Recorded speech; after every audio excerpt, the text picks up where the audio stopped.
બધા મજામાં, તબિયત સારી, ગરમીમાં ફાવે છે.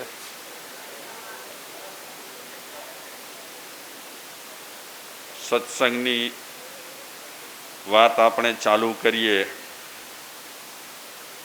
મહાભારતના માધ્યમથી. આપણે સૌ સાથે મળી કરી અને સત્સંગ કરી રહ્યા છીએ. મહાભારતમાં શાંતનુ રાજાની વાત ચાલી રહી છે. શાંતનુ રાજા ગંગા દેવીને મળ્યા, સૌનું મિલન થયું. જે તે મનદુખ રહેલા હતા, જોકે ગંગાદેવી મનદુખ રાખે એવી ન હતી, ફક્ત નિયમની આગ્રહી હતી અને સુંદર જીવન બનાવવાની આગ્રહી હતી. બાકી વ્યક્તિગત શાંતનુ રાજા સાથે કોઈ વિરોધ ન હતો. સમજદાર હતી અને એણે પોતાના દીકરાને પણ સલાહ આપી. નહીં તો માં છે ને પોતાની દીકરાને કે વેનજ ન ભલા, હા એ પાસે વેર કોટિયા, પણ સમજદાર હતી બાઈ. દેવી બહુ સમજદાર હતા. વિખવાડો ઘટાડનાર હતા, વિખવાડો વધારનાર ન હતા. સમજ હોય જીવનમાં તો માણસ બહુ સરસ રીતે જિંદગી જીવી શકે, અને સમજણ જીવનમાંથી જાય તો જોવા જેવી થાય.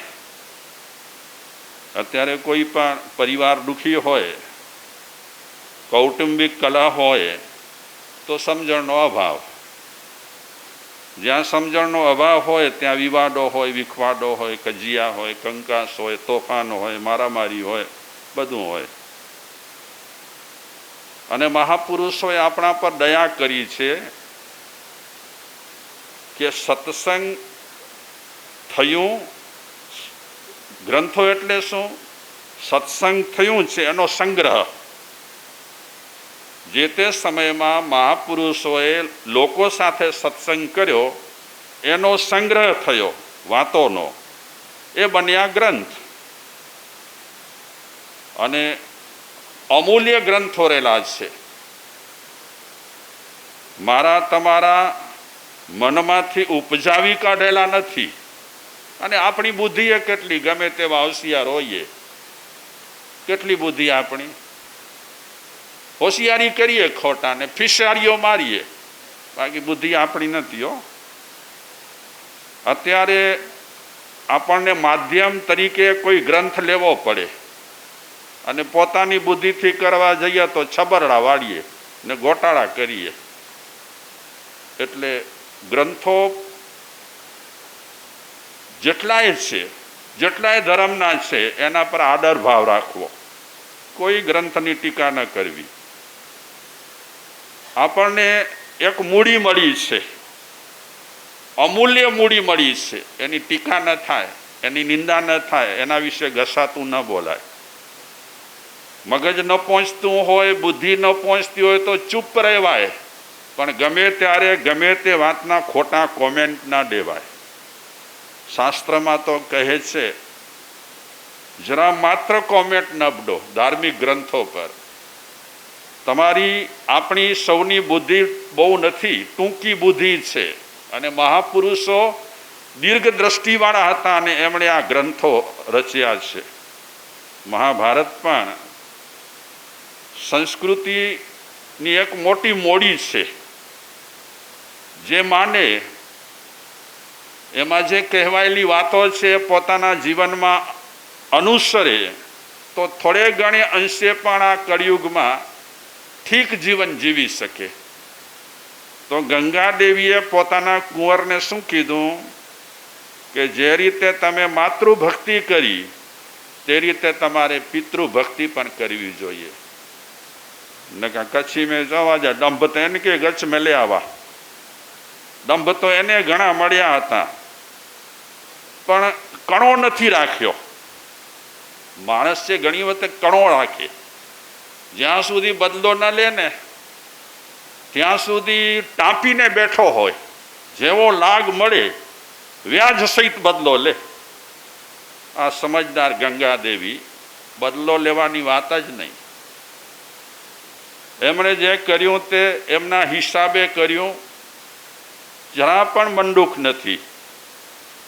અને સમજાવે છે દીકરાને કે બેટા, પિતૃભક્તિ પણ છે.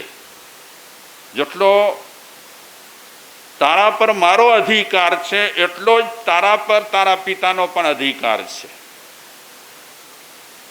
અને આ બચ્ચો પણ, આ કુંવર પણ બહુ સમજદાર હતો. ઉપરવટ તોછડાઈ વાપરી સ્વચ્છંદ વિચારો રજૂ કરે એવો ન હતો. માએ ટ્રેનિંગ આપી હતી, સમજદાર માએ ટ્રેનિંગ આપી હતી. એટલે જરા પણ આર્ગ્યુમેન્ટ કર્યા વિના, દલીલ કર્યા વિના, ખોટા પ્રશ્નો પૂછ્યા વિના માને પગે લાગ્યો. માએ પ્રેમથી વિદાય આપી, આશીર્વાદ પણ આપ્યા અને પિતા સાથે હસ્તિનાપુર નગરમાં આવ્યો. નગર પ્રવેશ થયો અને એને યુવરાજની પદવી મળી. સરસ રીતે એ પણ પ્રજાની દેખભાળ કરે છે, સંભાળ રાખે છે. ક્યાં હિંસા ન થાય, લોકો પર, જંતુઓ પર અત્યાચાર ન થાય, એની પણ એ સાવધાની રાખે છે. અને સરસ રીતે રાજ્ય પિતાની સાથે સાથે એ પણ ચલાવે છે. ગામમાં પણ, નગરમાં પણ એની લોકપ્રિયતા વધે છે. સંસ્કાર હોય તો લોકપ્રિયતા વધે. સંસ્કાર વગરના જીવન જીવીએ તો આપણને કોણ યાદ કરે? અને એવું જીવન જીવતા હોઈએ અને મરણ થાય આપણું તો શું કહે લોકો? 100 ગોઈએ જા સિંહ ઠર્યા, એકડો પાપ વ્યો. આવું બોલે. બોલો, સારું જીવન જીવીએ તો લોકો આંસુ સારે આપણા માટે કે માણસ હતો, સાલક હતો, સુંદર હતો, ઉપયોગી હતો. તો સુંદર રીતે બાપ અને દીકરો રાજ્ય ચલાવે છે. વાત થોડીક બીજી આવશે હવે મહાભારતમાં. એ ભલે રાજ્ય ચલાવ્યા કરે, સારો પ્રચાર કરે, સારી વાતો ફેલાવે છે, ભલાઈની વાતો ફેલાવે છે. બીજી તરફ યમુના નદી, એ યમુના નદીના કિનારા પર સવારના પહોરમાં વલ્કલધારી એક માણસ લટાર મારી રહ્યો છે. એ વલ્કલધારી માણસ નાવિક છે, હોડી ચલાવે છે.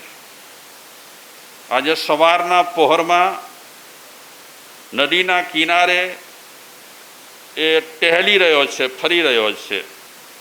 ફરતા ફરતા ફરતા આ નાવિક અશોક વૃક્ષ નીચે બેઠો. સવારનો પહોર છે, પ્રાકૃતિક વાતાવરણ સુંદર છે, ઠંડક છે. એક નિયમ છે, સૂર્ય ઉગે એનાથી પહેલાં વ્યક્તિએ ઉઠી જવું જોઈએ. એક નિયમ આ છે. જે વ્યક્તિ સમયસર સવારના પથારી છોડતો નથી એની પથારી ફરી જાય છે. ન સમજ્યા તમે? સમયસર સવારના જે પથારી છોડતો નથી એની પથારી ફરી જાય છે.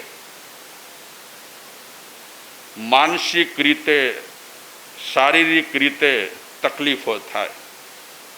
જુવાનીમાં ખબર ન પડે, જુવાનીનો જોમ એવો છે ને, પછી ખબર પડે કે બુઢાઓની વાત સાચી હતી. પણ પછી શું થાય? પછી કાંઈ ન થાય. હવે ભોગવો તમે. એટલે આમ તો ઘણા વિચારકો કહે છે કે વહેલી સવારે કુદરત નૂર વાંટતી હોય છે. નૂર વાંટે વહેલી સવારે.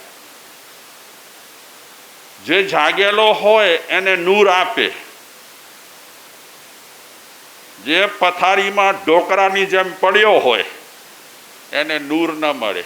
કુદરતનું સવાર તે સવાર છે, બહુ સરસ છે. સવારનું વાતાવરણ આહલાદ કરેલું હોય, સુંદર હોય, અને તેમાં પણ જ્યાં ગ્રીનરી હોય ત્યાં તો સવાર માણવા જેવી હોય. અમે પંચગીની જઈએ, રાતના એટલી સુગંધ આવે, એટલી સુગંધ આવે, તમારું મન તરબતર થઈ જાય. શેની સુગંધ હોય? ત્યાં કને રાતરાણી બહુ ખીલે, બહુ જ ખીલે. તમે રોડ પરથી પસાર થાવ તોય સુગંધ આવે. અને આવા સુગંધમય વાતાવરણમાં બહુ શરીર ફ્રેશ થઈ જાય, મન ફ્રેશ થઈ જાય. અને તેમાં કુદરતી વાતાવરણ હોય, સવારનો ખુશનુમા વાતાવરણ, મોજે મોજ. આ તો જેના તકદીરમાં હોય એને સવાર મળે, જેના તકદીરમાં ન હોય ને એને સવાર મળતી નથી. એ 9 વાગે ઉઠે, 10 વાગે ઉઠે, 12 વાગે ઉઠે, ભગવાન ન કરે તો 1 વાગે ઉઠે, અને ભગવાન ન કરે તો બીજી રાત એની ઊંઘમાં પડી હોય, સોતેલા ડેવ મૂકે, બોડી ત્યાં ડાયસો તો એટલે ખીચે મેં કહો નદર ભેગી ગયા. પણ માણસ છે બિચારો, બહુ ઊંઘ સારી નહીં, બહુ જાગવું સારું નહીં. શરીર માટે બે ફાયદાકારક પણ નુકસાનકારક પણ. જે ફાવે તે કરો બાપા. તો વિશ્રામ લઈ રહ્યો છે નાવિક અશોક વૃક્ષ નીચે. વાતાવરણ એકદમ સુંદર. પંચગીનીમાં ફૂલો ઘણી જાતના જોવા મળે, એટલા ફૂલો, એટલી જાતના. આપણને અહીંયા એક ગુલાબ જોવા મળે, ત્યાં વિવિધ પ્રકારના ગુલાબ જોવા મળે, વિવિધ કલરવાળા. અને કુદરત તો કુદરત છે. પણ અહીં કર હોય ખાલી છાતી કાઢી હલું તો આસા જેડો કોઈ ના. કુદરત એ તો કુદરત છે. એક ફૂલમાં 5 રંગ કોણે ગોઠવ્યા? એક ફૂલ હોય ને 5 રંગો હોય. શું છે આપણી પાસે? અમે મોરસાઈ કર્યા કરીએ છીએ, હું આમ ને હું તેમ. શું કર્યું છે? શું તે? અરે કુદરતને જુઓ, ધન્યવાદ આપો એને. કેવું કેવું આપે છે. આ જો સૂર્ય તો જુઓ તમે, ચંદ્ર જુઓ, કેવા મજાના છે. ક્યારે બિલ મોકલાવ્યું એ લોકોએ કે મફત રોજ પ્રકાશ ગણોતા મુજબ? હા, બિલ એકડો વરેજો. અને કુદરત મફત વેચે છે. માણસ જ એક એવો પ્રાણી છે, વ્યાજ સહિત લઈ લે. વિશ્રામ લઈ રહ્યો છે ત્યારે એક બનાવ બને છે. કોઈક આકાશ માર્ગે આવી ઝડપથી નીચે ઉતર્યો અને એક તાજી જન્મેલી છોકરીને આમ ને આમ મૂકીને ભાગી ગયો.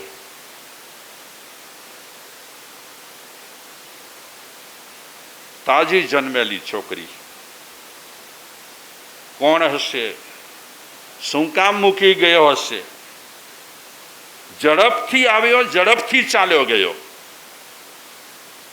પણ નાવિકની નજરમાં એ ચડી ગયો કે જે પણ વ્યક્તિ હોય તે પણ આ નવજાત છોકરીનું અપહરણ કરેલું છે અને અપહરણ કરીને અહીં કને મૂકી છે એને. શા માટે? દુશ્મન હશે? શું કારણ હશે? ખબર નહીં. નાવિક વિચારે છે હું નજીક જાઉં, નવજાત છોકરીને જોઉં. તો નાવિક નજીક ગયો. છોકરી બહુ સરસ લાગી, એટલી સરસ લાગી. નાવિક વિચારે છે કે આવી સરસ છોકરીનું અપહરણ કરનાર કોણ, અને અપહરણ કરવાનું કારણ શું, અને અપહરણ કર્યા પછી છોકરીને આવા ઠેકાણે એકલી કેમ છોડીને ભાગી ગયો? નાવિક વિચારે છે જે હોય તે, હું નિસંતાન છું, અગર આ છોકરીનો કોઈ ધણી ન થાય તો આ છોકરીને ઘરે લઈ જાઉં અને વાંઝિયાપણું મારું ટળી જાય. વિચારી નાવિક એ નવજાત બાળકીને ઉપાડે છે. જેના ઘરે પહેલી છોકરી જન્મે એમ કહેવાય છે કે એણે ગત ભવમાં એવા પુણ્ય કર્યા હોય તો પહેલી છોકરી જન્મે, નસીબદાર કહેવાય. પણ આપણે ત્યાં જૂની રૂઢિઓ ચાલે છે ને, છોકરો ખપે, કોઈ ભલે છોરો થઈએ, છોરો પણ છોકરો. આ છોકરીઓ જો કેવી લાગે છે, બધી ફૂલ જેવી, એકદમ સરસ. અને આવી છોકરીઓ ઘરમાં રમે, થોડો તોફાન કરે, માને થોડો ગુસ્સો કરાવે, બહુ મજા આવે. માં બહારથી ગુસ્સો કરે, અંદરથી રાજી થાય, જાન ખાઈ ગઈ છે મારી આ વિશ્વા, છાની રહેતી નથી, પણ અંદરથી બહુ ખુશ હોય માં. આ બધી પરીઓ છે, પરીઓ. નસીબદાર એ ઘર કે જે ઘરના આંગણામાં નાની બચ્ચીના ઘૂઘરા વાગતા હોય. શું કહેવાય, તમે પગમાં પહેરો ને, હા, ઝાંઝરના જમકાર થતા હોય, એ ઘર નસીબદાર કહેવાય. ખબર નહીં, વચ્ચે વચ્ચે લોકો માં એવું મગજમાં ઘૂસેલું હતું, છોકરી થાય તો નારાજ થઈ જાય, વહુને પણ મેણા ટોણા મારે, અને સરકારને એક કાયદો લગાડવો પડ્યો. શેનો?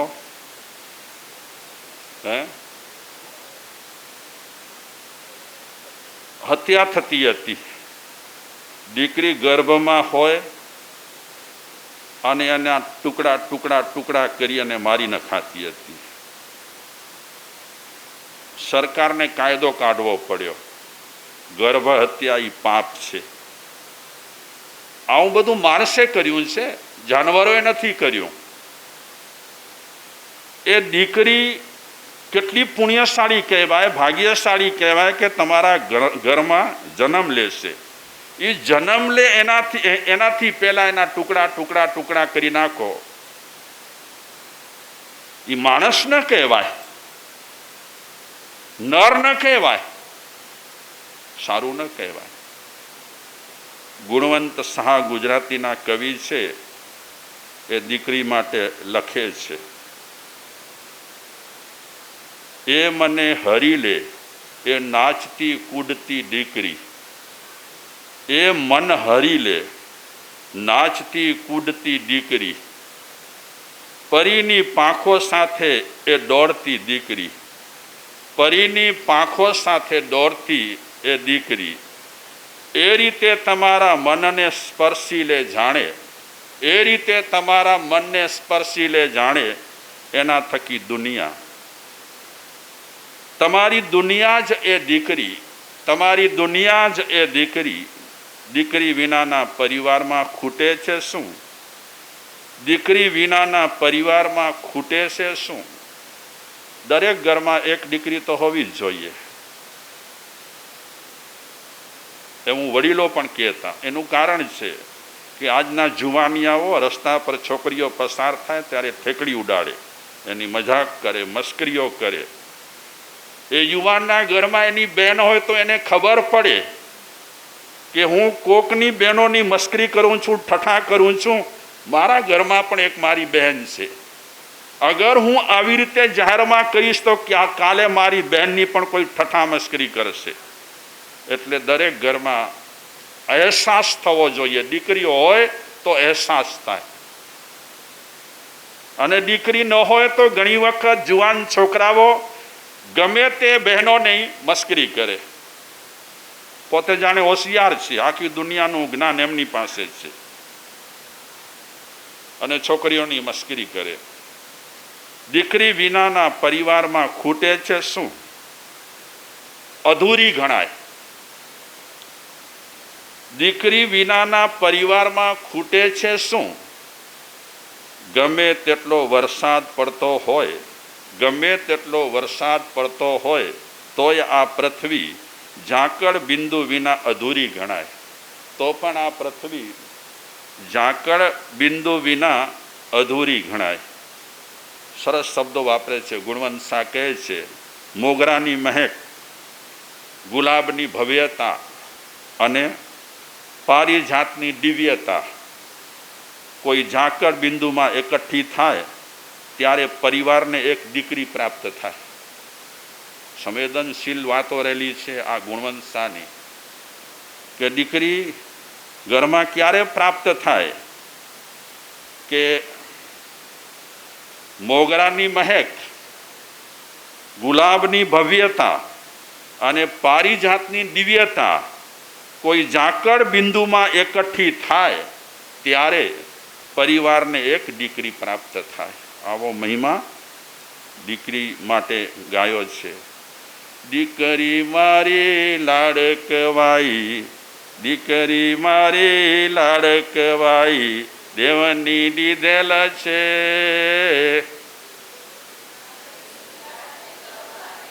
દેવની દીધેલ છે.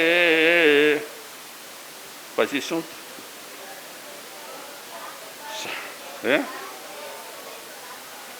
એ સુવે તો રાત પડે ને જાગે તો સવાર, દીકરી મારી લાડકવાઈ, દેવની દીધેલ છે. આવી લાડકવાઈ દીકરી, એને તો બાપ જેટલા લાડ લડાવે ને એટલા ઓછા. એક ગુજરાતી કવિએ દીકરીના જન્મની વધામણી આપતો એક ગીત લખ્યો છે. સરસ છે એ ગીતમાં શબ્દો, અગર દીકરી ન હોત તો વહુ ન બનત, માં પણ ન બનત. દીકરી કેટલા પાત્ર નિભાવે છે. દીકરી, બહેન, વહુ, માં, એમાં તો બીજાય ઘણા સંબંધો છે. બળતરા ન કરજો. મોઢું જોઉં છું ને જરા મને લાગે છે કે કઈ ગડબડ ચહેરા પર લાગે છે એમની. મહેન્દ્રભાઈ જરાક અહીંયા આવો, આ છોકરાઓને સંભાળો. તમે ઉઠો, અહીંયા આવો. આ નાના બચ્ચાઓની વચ્ચે બેસો, તમે મજા પડશે. જનનીની જોડ સખી નહીં જડે રે લોલ, પ્રભુએ બંધાવ્યું મારું પારણું રે લોલ, પ્રભુએ બંધાવ્યું મારું પારણું રે લોલ. પારણીએ ઝૂલે ઝીણી જ્યોત રે, પારણીએ ઝૂલે ઝીણી જ્યોત રે, અડકા અજવાળા એની આંખ મારે લોલ, અડકા અજવાળા એની આંખ મારે લોલ. પ્રભુએ બંધાવ્યું મારું પારણું રે લોલ, પારણીએ ઝૂલે ઝીણી જ્યોત રે, અડકા અજવાળા એની આંખ મારે લોલ. નભથી પધારી મારી તારલી રે લોલ, નભથી પધારી મારી તારલી રે લોલ. અંગે અંગે તે ઓતપ્રોત રે, અડકા અજવાળા એની આંખ મારે લોલ. કવિએ દીકરીનો જન્મ થાય છે ત્યારે વધાવી છે આ ગીતથી. પ્રભુએ બંધાવ્યું મારું પારણું રે, પારણીએ ઝૂલે ઝીણી જ્યોત, પારણામાં જે દીકરી સૂતેલી હોય એને કોની સાથે સરખાવે છે? એક ઝીણી જ્યોત ઘરમાં આવી છે, અડકા અજવાળા એની આંખમાં રે લોલ. દીકરીના આંખમાં એક અજબ ગજબના અજવાળા રહેલા છે, પ્રકાશ રહેલો છે. નભથી પધારી મારી તારલી રે લોલ. આકાશમાંથી શું આવી છે? એક તારલી આવી છે. અંગે અંગે તે ઓત પ્રોતરે, એટલી મસ્ત છે, એટલી સુંદર છે. લેજો રે લોક એના વારણા રે લોલ. લેજો રે લોક એના વારણા રે લોલ. પુત્રી તો આપણી પુનાઈ રે, અડકા અજવાળા એની આંખ મારે લોલ. કવિ કહે છે કે જ્યારે તમારા ઘરે દીકરીનો જન્મ થાય ત્યારે એના વારણા લેજો. વારણા હે શું કહેવાય? દુખણા લેજો. જ્યારે તમારા ઘરે દીકરીનો જન્મ થાય ત્યારે દુખણા લેજો. પુત્રી તો આપણી પુનાઈ, આપણા ઘરના પુણ્ય હોય, આપણા ઘરની પુનાઈ હોય તો દીકરી આવે. એટલે તો કીધું છે દીકરી વહાલનો દરિયો. વહાલનો દરિયો. અમૃત દેવોનું દિવ્ય લોક મારે લોલ. અમૃત દેવોનું દિવ્ય લોક મારે લોલ. લાડલિયા લાવી ઘેર ઘેર રે, અડકા અજવાળા એની આંખ મારે લોલ. દેવલોકમાં દેવતાઓ પાસે અમૃત હોય છે, પણ કવિ કહે છે કે દિવ્ય લોકમાં દેવતાઓ પાસે જે અમૃત હોય એ જ અમૃત જ્યારે ઘરમાં પુત્રીનો જન્મ થતો હોય છે ત્યારે ઘરે ઘરે અમૃત વેચાતો હોય છે. ઘરે ઘરે જ્યારે દીકરીનો જન્મ થાય, લાડકીનો જન્મ થાય ત્યારે સરખા સહુ વેત એને સિંચજો રે લોલ. સરખા સૌ હેત એને સિંચજો રે લોલ. લીલા સપનાની જાણે લહેર રે, અડકા અજવાળા એની આંખ મારે લોલ. કવિ આગળ વાત કરે છે કે એને દીકરીને હેતથી નવડાવજો. નસીબદાર તમારો ઘર કે તમારા ઘરમાં પેલું પારણું બંધાયું દીકરીનું. લક્ષ્મી કહેવાય. એનો અનાદર ન થાય લક્ષ્મીનો. દીકરીને કોઈ દિવસ મરાય નહીં, પીટાય નહીં. અને બ્રાહ્મણ સમાજમાં દીકરીને પગે લાગવા ન દે. ખબર છે? હે? દીકરીને પગે લાગવા ન દે, બાપ દીકરીને પગે લાગે.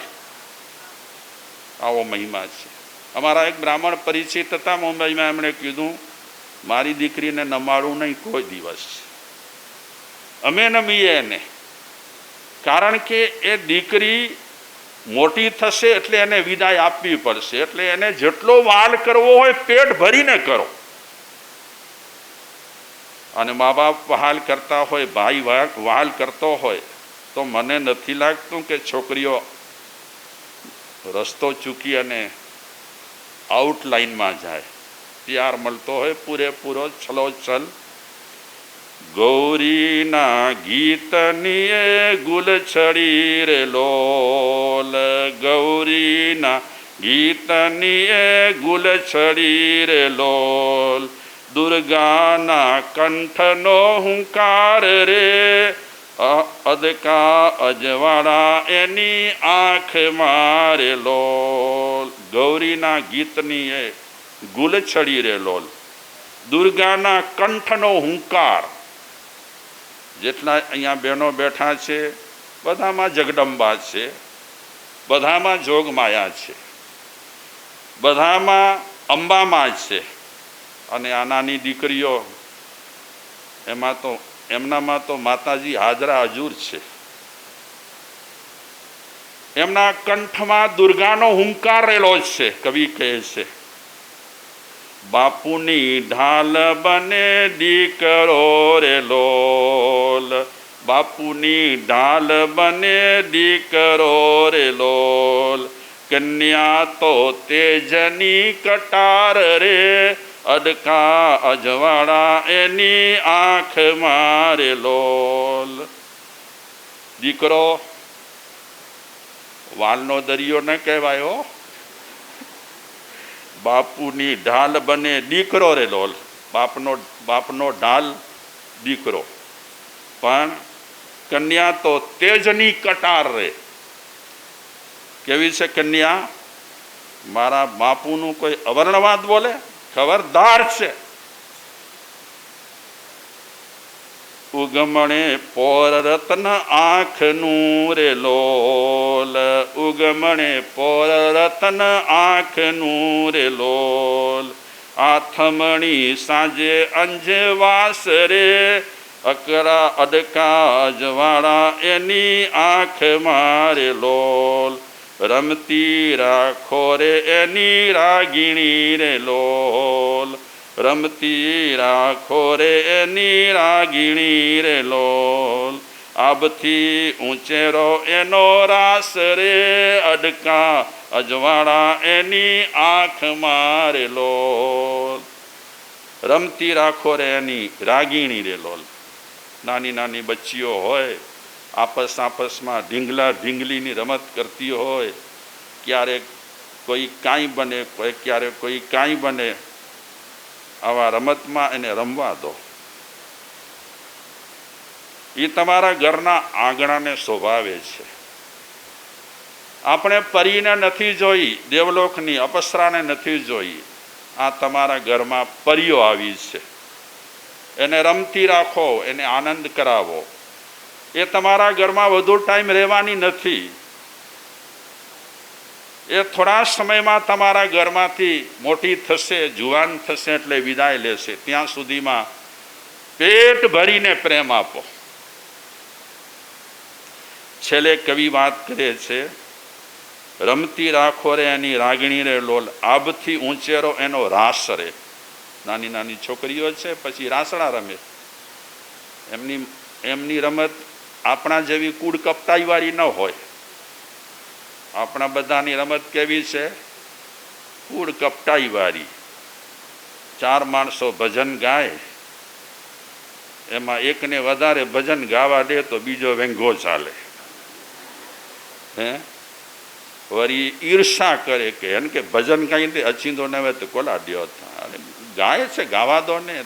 તું સારો ગાય છે, એ કદાચ સામાન્ય ગાતો હશે, ગાવા દો. એને ઉત્સાહ છે, એને રંગ છે, રસ છે. એટલે આપણે મોટા થઈએ ને એટલે આવા રાસડા રમીએ. કેવા? ઠૂઠું મારવાના, એકબીજાને ઠૂઠું જ મારતા રહીએ અને કહીએ શું, અમે મોટા થઈ ગયા. આ દીકરીઓ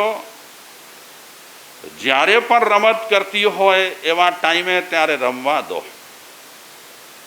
આપણે બગડીશું, આ દીકરીઓ નહીં બગડે. તો કવિએ દીકરીને તો ખૂબ ગુણગાન ગાયા છે. તો આ એક નવજાત દીકરી આમ પડેલી જોઈ, તેજાયેલી જોઈ અને આ નાવિક વિચારે છે, ચલો હું લઈ જાઉં મારા ઘરે. ત્યાં સુધીમાં કોઈ થઈ જશે એનો ધણી તો એને આપી દઈશ, નહીં તો મારા ઘરે રાખીશ છે ને. મારું વાજિયાપણું જશે. બાપને છે ને દીકરી બહુ વાલી હોય. સાચી વાત છે. જેના ઘરે દીકરી હોય ને એને ખબર પડે, બહુ વાલી હોય. માં ખસખસ ખસખસ કરે, પણ બાપ દાદ ન દે. અને છેલ્લે પણ દીકરીને વિદાય આપે ને ત્યારે ગમે તેવો કઠોર બાપ રહેલો હોય, એ કઠોર બાપની આંખમાં પણ આંસુ આવી જાય. આ પ્રસંગ જેવા હૃદયદ્રાવક છે. સંસ્કૃતમાં એક નાટક છે અભિજ્ઞાન શાકુંતલમ. ઋષિ પાસે એક આંગળિયાત છોકરી હતી, શકુંતલા. આમ તો બહુ સંસ્કારી હતી, પણ ગમે તે કારણસર ઋષિ પાસે એ રહેતી હતી. અને દીકરી છે એ ઘરની સંભાળ બહુ રાખે, બાપાની પપ્પાની પણ સંભાળ બહુ રાખે. આ નાની દીકરીઓ છે ને,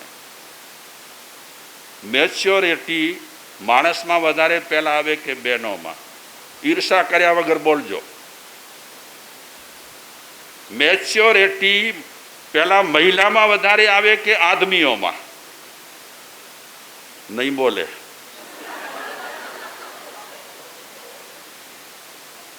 મેચ્યોરિટી બહેનોમાં આવે.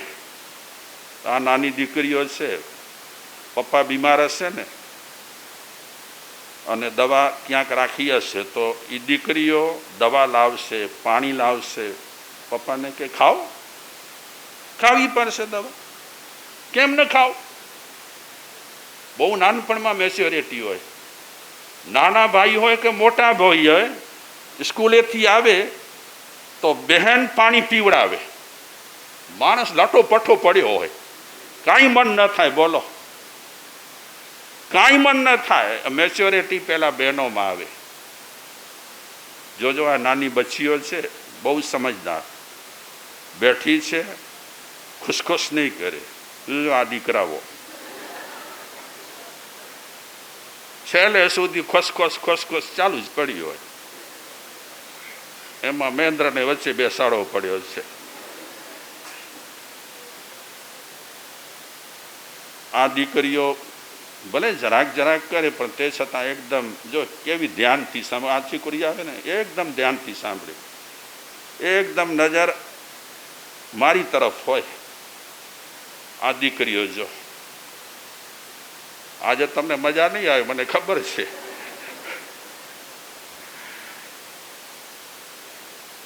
મેચ્યોરિટી બહેનોમાં પહેલી આવે અને છોકરાઓ મોટા થાય ત્યાં સુધીમાં મેચ્યોરિટી ના આવે. કેટલી ડાઈ દીકરીઓ હોય, ઘરમાં કાંઈ ખરીદી કરવા જવું હોય, આમ નાની છોકરીઓ ખરીદી કરવા જાય. બોલો, છોકરાને કહો ખરીદી કરવા જાય, આવ નહીં ના.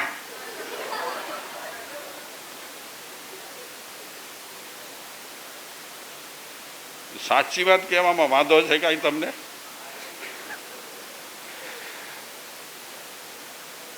દીકરી તો મહિમા છે. શેની વાત કરતો હતો હું? એ જ ને, મેચ્યોરિટીની વાત કરતો હતો. બાપ છે ને દીકરી માટે બહુ જ ફીદા હોય, અને હંમેશા દીકરી છે બાપને સાધી લે. કાંઈ પણ ખપતું હોય તો બાપને સાધે. માં તો હજી આંખો બાંખો કાઢે, ચોટીઓ ભરાવે, બેઠી હોય સાની માને. અવિજ્ઞાન શંકુતલની વાત કરું છું. કણવ ઋષિ એને ઉછેરતા હતા, પાળી પોષી મોટી કરી. એ દીકરી જ્યારે આશ્રમમાં આવી ત્યારે આખા આશ્રમના વાતાવરણને ગજાવી નાખ્યું. આમ હરણા આવે એને પ્યાર કરે, સસલા આવે એને પ્યાર કરે, બીજા જાનવર આવે એને પ્યાર કરે, ઝાડોને ઉછેરે, ઝાડો પર હાથ ફેરવે, ઝાડોને પાણી આપે, ઝાડોને ખાતર આપે. આખું આશ્રમ આ શકુંતલાએ દબકતું કરી નાખ્યું. ઘરમાં એક સંસ્કારી બહેન હોય ને આખા ઘરને ઉપાડી લે. મારી વાત કોઈ ખોટી હોય તો કહેજો ભલા, ગમશે નહીં આજે, પણ હવે ઠીક છે, શ્રાવણનો પહેલો દિવસ છે. એ શકુંતલા મોટી થઈ, જુવાન થઈ, ઝાડ એનાથી બંધાયેલા, જાનવરો એનાથી બંધાયેલા, આખી આશ્રમની વ્યવસ્થા એ શકુંતલા કરે. કણવ ઋષિ ધ્યાનમાં હોય, કાંક જરૂરી ધ્યાન રાખવું હોય તો ધ્યાન રાખે. દુષ્યંત રાજા સાથે લગ્ન થયા આ શકુંતલાના, કારણ કે શકુંતલા અંતે તો રાજકુમારી જ હતી. ગમે તે કારણસર આ છોકરીની જેમ જ એ આશ્રમમાં ઉછરી હતી. જ્યારે દુષ્યંત રાજા સાથે એના વિવાહ થાય છે, પરણે છે, ત્યારે કણવ ઋષિ વિદાય આપે છે દીકરીને. ઋષિ ક્યારે રડે નહીં. આ તો સાંસારિક પ્રસંગ કહેવાય ને, દીકરીને વિદાય આપવાનો. પણ એ દુષ્યંત રાજાને ચક્કર આવી ગયા. જ્યારે દીકરીને વિદાય આપે છે, આંગળિયાત દીકરીને વિદાય આપે છે, ત્યારે એને ચક્કર આવી ગયા. એક ઝાડને પકડી લીધો કણવ ઋષિએ. બહુ સંભાળ રાખતી કણવ ઋષિની પણ એ શકુંતલા બાપની જેમ એને રાખતી. આજે જ્યારે વિદાય લે છે ત્યારે આ કણવ ઋષિ સાવ ભાંગી ગયા. ત્યારે એ બોલ્યા કણવ ઋષિ કે આંગળિયાત દીકરીને વિદાય આપતા બાપને આટલો દુઃખ લાગે છે, તો સગો બાપ જ્યારે દીકરીને વિદાય આપતો હશે ત્યારે બાપની શું હાલત હશે?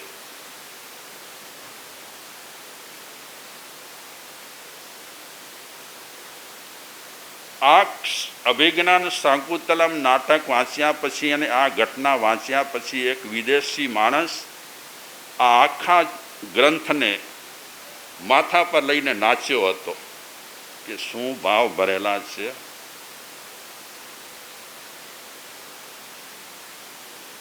બાપને કોઈકે પૂછ્યું કે તમે ક્યારે રડ્યા છો? બાપે કીધું હા રડ્યો છું. ક્યારે? તો એ બાપે પ્રસંગ યાદ કર્યો કે મારી દીકરી નાની હતી, સાવ નાની હતી, ત્યારે એની સામે મેં એક કલમ રાખી. કલમ સમજો ને છોકરા, કલમ, પેન, પેન, એક પેન રાખી, રમકડો રાખ્યો અને પૈસા રાખ્યા. 3 ચીજ મેં મારી દીકરી સામે રાખ્યા. દીકરી પેનને ન અડી, રમકડાને ન અડી, પૈસાને ન અડી, અને એ દોડતી દોડતી મારા ખોળામાં આવીને બેસી ગઈ. ત્યારે હું રડી પડ્યો. દીકરીને બાપ વાલો છે, સંપત્તિ વાલી નથી. એટલી દીકરીને રમકડા વાલા નથી, બાપનો ખોળો વાલો છે. દીકરી એ તો દીકરી છે. આ એક પુસ્તક લખાયું, દીકરી એટલે દીકરી, દીકરી વાલનો દરિયો. આપણા ગુજરાતી સાહિત્યકારોએ લખ્યું છે. ઘણા સાહિત્યકારોના ઘરમાં દીકરા નથી, દીકરી છે. અગર દીકરા હોય ને તો સાહિત્યકારોના મગજ ફેરવી નાખે. દીકરીઓ સપોર્ટ કરે પપ્પાને. જરૂરી કાંઈ પણ ચીજ વસ્તુ ખપે તો તાબડતોબ લઈ આપે. જ્યારે છોકરાઓ હોય તો ગંડણી વાત ગનો અસી નવરા ના બેઠા. હા,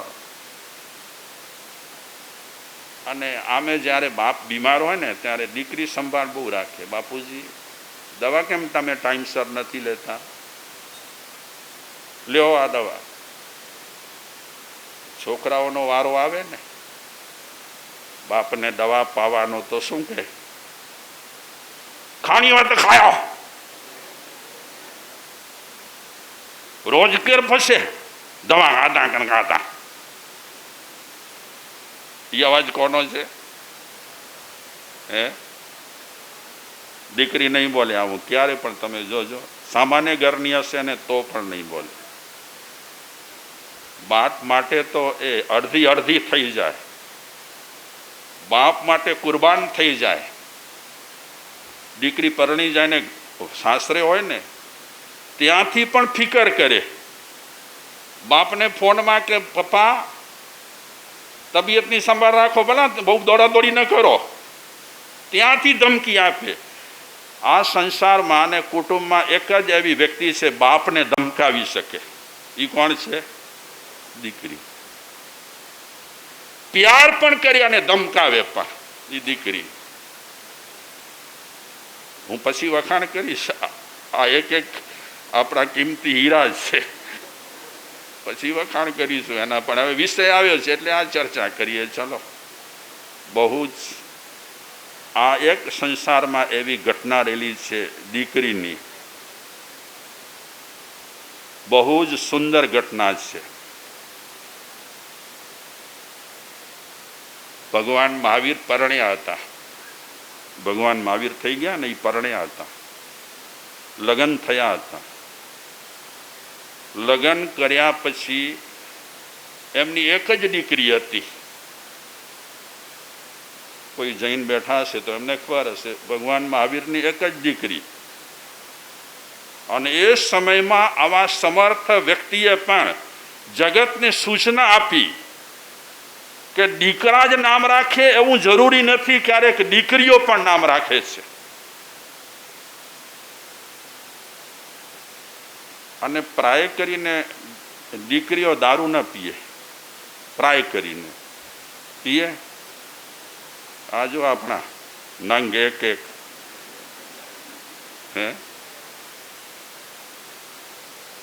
દારૂ પીએ, ગુટકાએ ખાય, તમાકુ ખાય, પછી છોડ્યા પછી મોડસાઈ કરે. ખબર પડશે હવે બાપા, મોડસાઈ આમ નહીં ચાલે.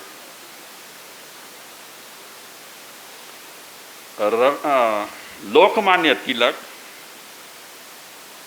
વાત આવી છે એટલે કહી દઉં. લોકમાન્ય તિલકને પૂછવામાં આવ્યું કે દીકરીઓ ગૌરી વ્રત કરે છે, જયા પાર્વતી વ્રત, શેના માટે કરે છે? એ બહેનોને પૂછ્યું, તમને ખબર નહીં હોય. ઘર વર સારો મળે એટલા માટે ગૌરી વ્રત કરે. તો લોકમાન્ય તિલકને પૂછ્યું કે દીકરીઓ સારો વર મળે એટલા માટે ગૌરી વ્રત કરે છે, તો દીકરાઓ કયો વ્રત કરે છે? એ લોકમાન્ય તિલકને પૂછાયું.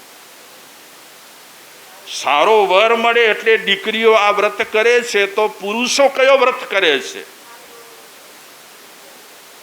કારણ કે વહુઓ સારી જ હોય. એ લોકમાન્ય તિલકે જવાબ આપ્યો કે બહેનો તો સારા જ હોય, આ મૂછાળા જ ગડબડ ઘોટાળા કરતા હોય, એટલે એમના માટે જ વ્રત રાખવા પડે. નસીબ હોય તો સારા મળે, નહીં તો દારૂડિયા મળે તો જિંદગી બગાડી નાખે, દૂરધાણી કરી નાખે. એટલે વ્રત તમારા માટે આ કરે છે. માણસની જાત, માફ કરજો,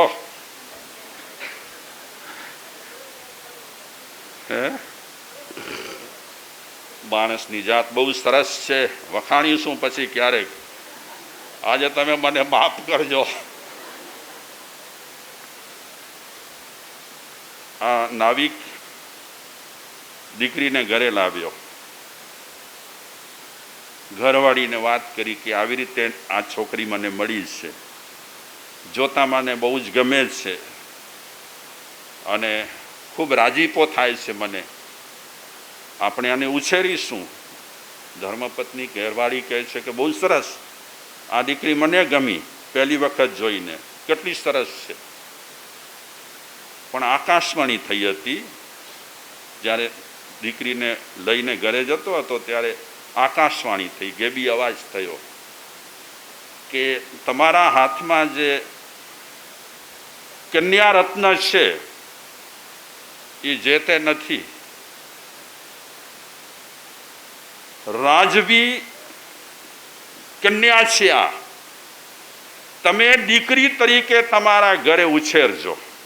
એક મોકો મળ્યો છે, તમે રાજવી કન્યા તમારા ઘરે જ્યારે તમે ઉછરશો ત્યારે તમારા પુણ્ય વગર આ મોકો ન મળે. અમુક ટાઈમ થશે, એ ઉંમરલાયક થશે, ત્યારે ઓટોમેટિક એનો રસ્તો નીકળશે. આમ ગેબી અવાજ થયો, એમાં થોડો સંકેત મળ્યો કે આ દીકરી કોઈ સામાન્ય ઘરની નથી. ગમે તે કારણસર દુશ્મને એનું અપહરણ કર્યું છે, પાછળથી તપાસ નથી થઈ. જે હોય તે, નાવિક પોતાની પત્નીને કહે છે કે આપણને તો લોટરી લાગી ગઈ, વાંજિયા પણ ટળ્યું. કેટલા વર્ષ સુધી આપણા ઘરના આંગણામાં રમશે? નાના બચ્ચા રમે ને, ઘરનો આંગણો બહુ સારો કહેવાય કહેવાય ને. આપણે ઘરમાં લડીએ એ સારું ન કહેવાય, પણ નાના બચ્ચા રમે, કાલી ગેલી ભાષા બોલે, અને એમાં પણ આ પરીઓ રમતી હોય ને એ તો અદ્ભુત લાગે, સુંદર લાગે. એટલે અમે ઘણી વખત ઘણા મા બાપને કહીએ કે તમારા ઘરે કોઈ પણ દીકરી અવતરી હોય તો અફસોસ ન કરજો, તમારી પુણ્યાઈથી આવી છે અને એ નસીબ લઈને આવી છે. ક્યારે પણ મનને તમે ડૂબડો ન કરજો, પરમાત્માને તમે ધન્યવાદ આપજો. આપણે પાર્વતીજીને માનીએ છીએ, આપણે કૌશલ્યાજીને માનીએ છીએ, આપણે દેવકીજીને માનીએ છીએ, યશોદાજીને માનીએ છીએ. એ બધી પહેલાં દીકરીઓ જ હતી, પછીથી એ વિશિષ્ટ કોટીની વ્યક્તિઓ થઈ, ભગવાનની માતાઓ થઈ. અને હકીકતમાં આ માતાઓ પવિત્ર કહેવાય છે, નાની દીકરીઓ અતિ પવિત્ર કહેવાય છે. એટલે તો તમે ઘણી વખત કુમારી દીકરીઓ હોય એને ઘરમાં જમાડો છો ને કાંઈક, હા, નિયાણીઓને અમુક દિવસ હોય ત્યારે. અરે નિયાણીઓના પગલાં પડે ને ઘર ધન્ય થઈ જાય. હવે વધારે નહીં બોલો.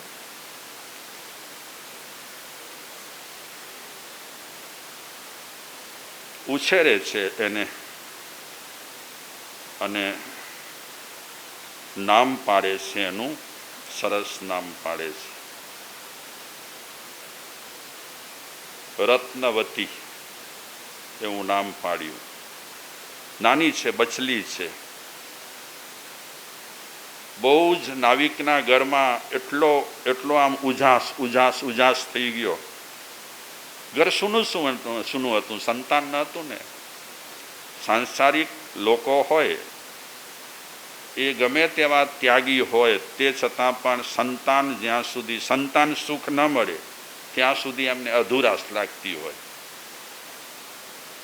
અમે તો ઘણી વખત છોકરાઓને કહીએ કે તમે કાંઈક તો વિચારો, ભૂતકાળમાં તમને મેળવવા માટે તમારા મા બાપે કેવું કેવું કર્યું છે, ને હવે તમે થોડાક મોટા થયા એટલે ગુટકાને દારૂને ધૂળ ધમાસા ચાલુ કરી દીધા.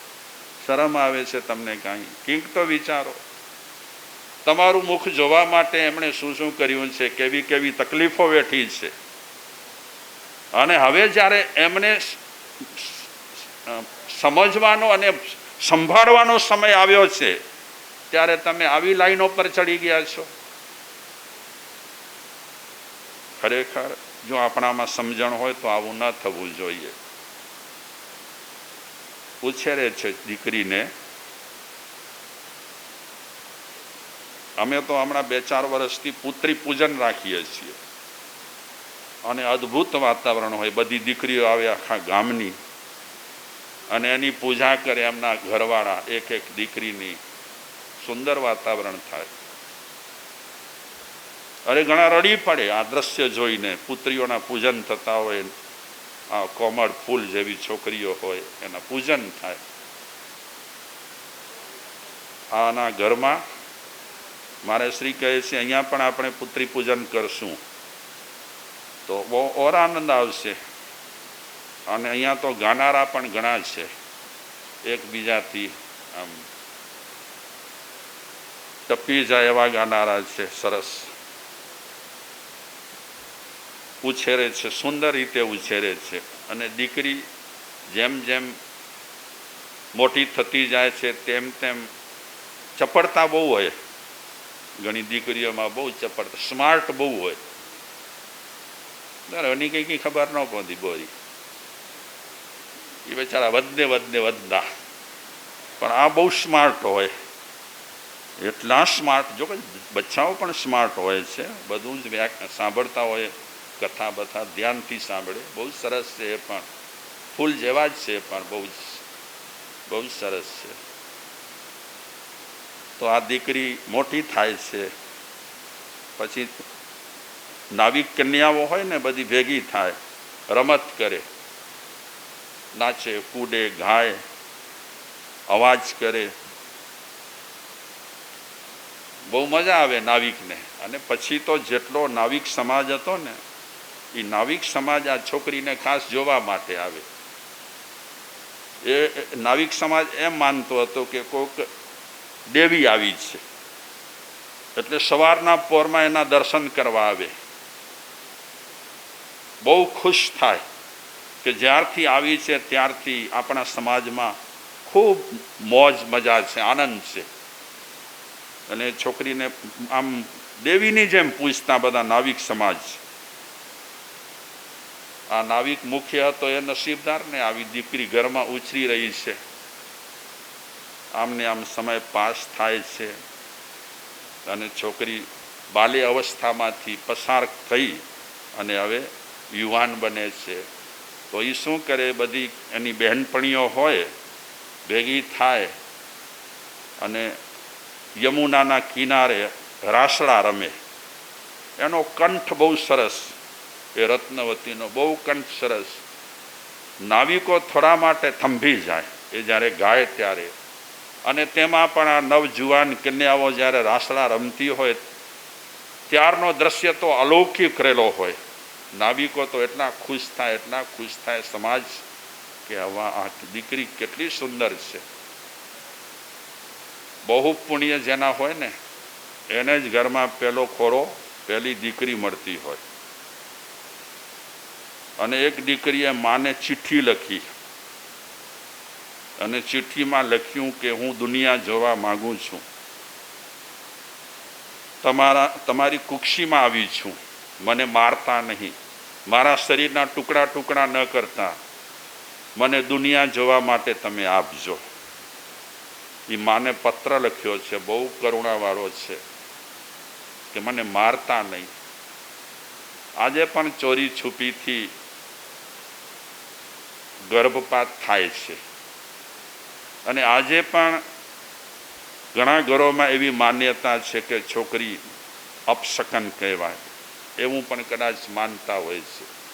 અને પહેલાંના સમયમાં છોકરી થાય તો શું કહેવાય, દૂધ પીતી કરી નાખે, મતલબ કે એને પતાવી નાખે. આવું બધું થતું. અમારી પાસે એક બેન આવે, અફસોસ કરતા હતા કે મારા સાહેબ, મારા સાસુજીએ દબાણ કર્યો, મારી કુક્ષીમાં દીકરી હતી એને મરાવી નાખી. આજે વર્ષો પછી મારા મનમાં એક ડંખ રહે છે કે મેં મોટામાં મોટું પાપ કર્યું. મારા સાસુજી ભગવાનના મંદિરે જતા હોય, ભજન બોલતા હોય, ધ્યાન ધરતા હોય ને આવી રીતે એ કરાવે, એ મને એક પાપ કોરી ખાય છે. આમ દીકરી ગર્ભમાં ને ગર્ભમાં મરાવી નાખે, એ પાતક કેટલું લાગે ઘરને, કેટલું લાગે પાતક. અને પછી એ ઘર ઊંચા આવે. દીકરી છે તો આ સંસાર છે. ખાલી માણસો જ આ સંસારમાં હોય તો એક એક માણસના ઘર જુઓ રમણ ભમણ પડ્યા હોય, કબાટમાં આમ બધા કપડાં ડૂચો કરીને નાખી દે, બાસીદા કોણ કાઢે? તો એના પર આપણે હજી પણ ચર્ચા કરીશું. ઓમ શાંતિ.